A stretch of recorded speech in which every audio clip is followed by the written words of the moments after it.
Yeah. So then this one time,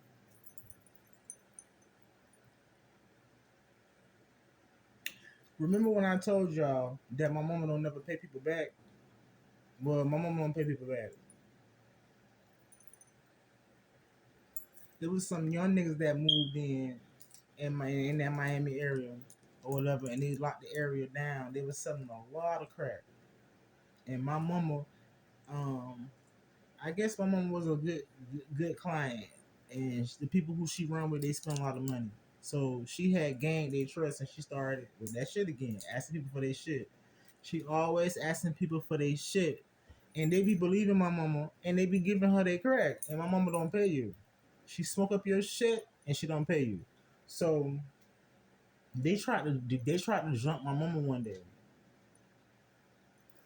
Me and my sister, we call it jumping.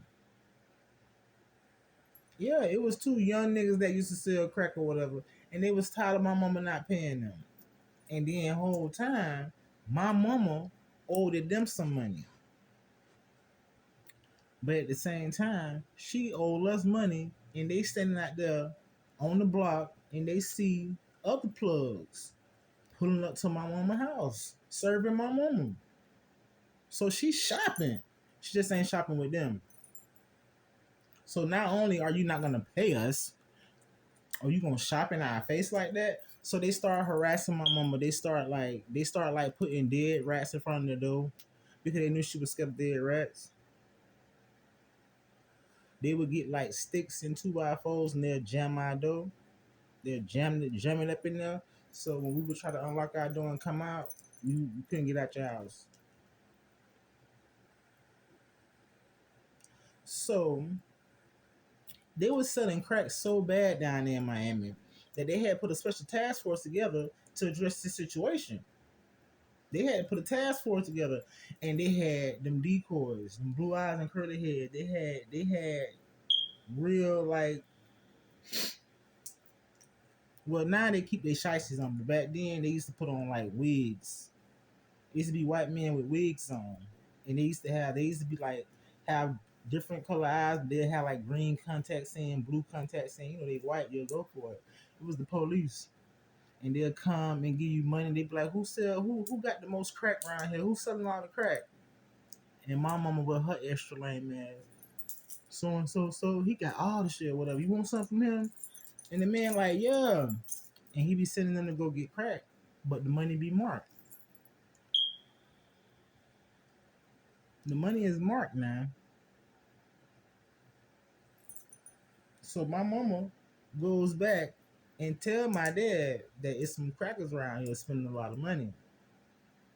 I don't know where they from, but they spending a lot of money and they shopping with everybody. So my daddy had some work. He tried to go out there and see if he can catch a play with their ass. They bought crack from my dad with the same marked money that they just gave my mama to go buy crack from the other dope boy. So now my dad in possession of marked money from an undercover cop.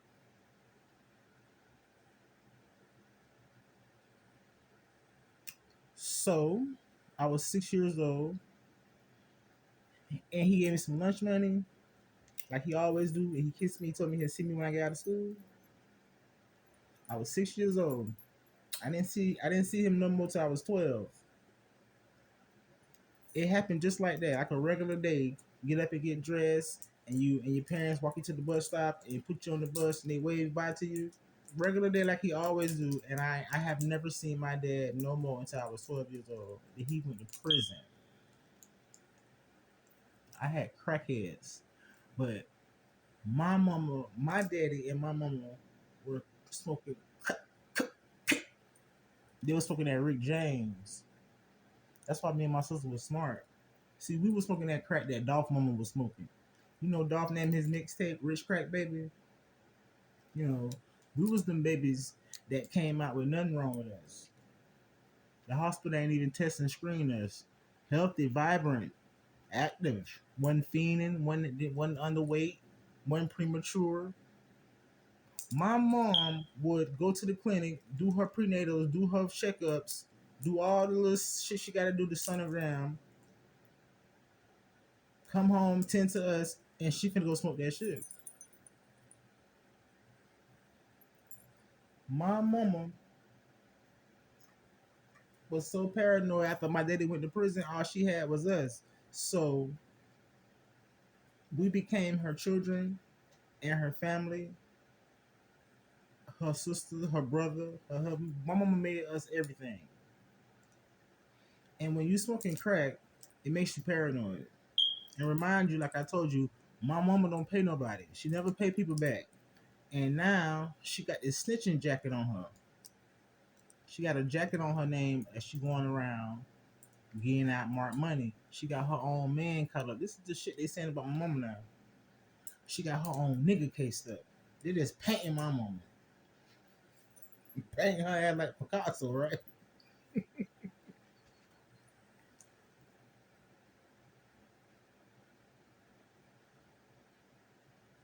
Yeah. That's why we were smart in school. We we I'm gonna tell you how bad this was, right?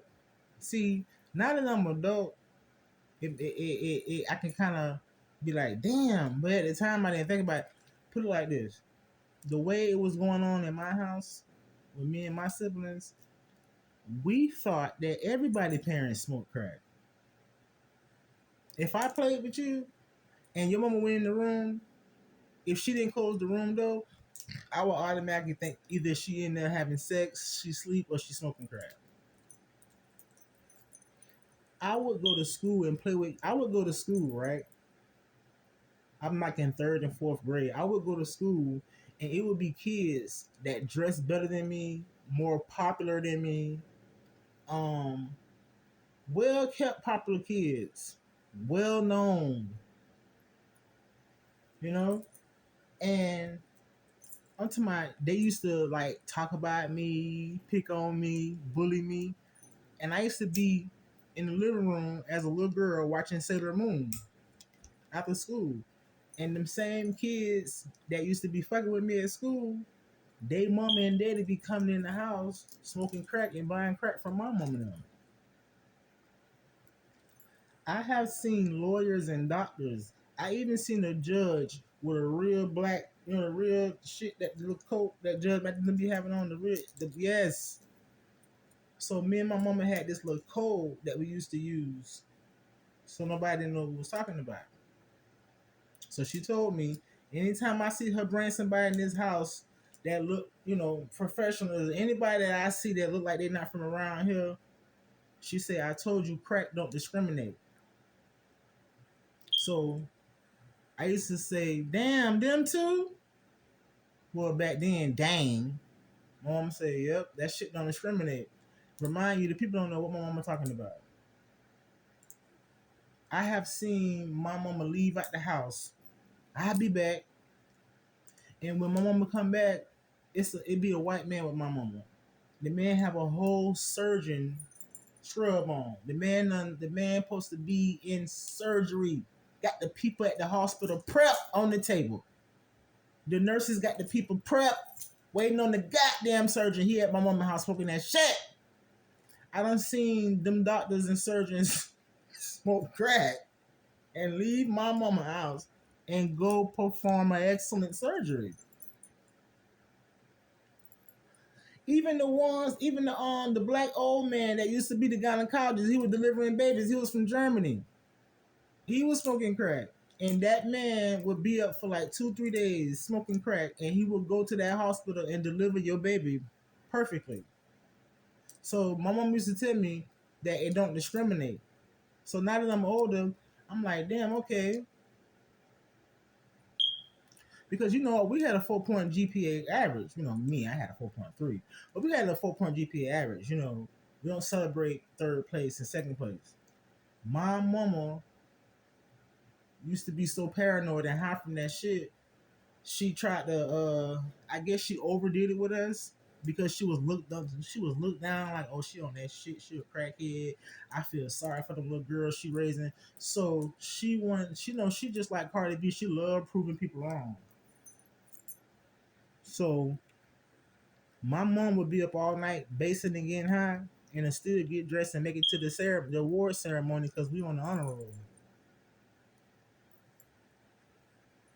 On my woman. Like like this girl, I'm gonna use a fake name because you never know who watching these videos. Let's say her name is Amber. Her mom was a teacher out there. She was a teacher. And to this day, none of my classmates know why, no matter what I did, no matter how I misbehaved, I never got discipline from that lady. Whenever things would happen, events, anything, she will always overgive me stuff. I always get first picks on everything. I could be the one that started something, fucked up somebody's kid, made just being bad in class. And the kids would tell the teacher it was her, she did it. And she know I did it, but she wouldn't say nothing to me.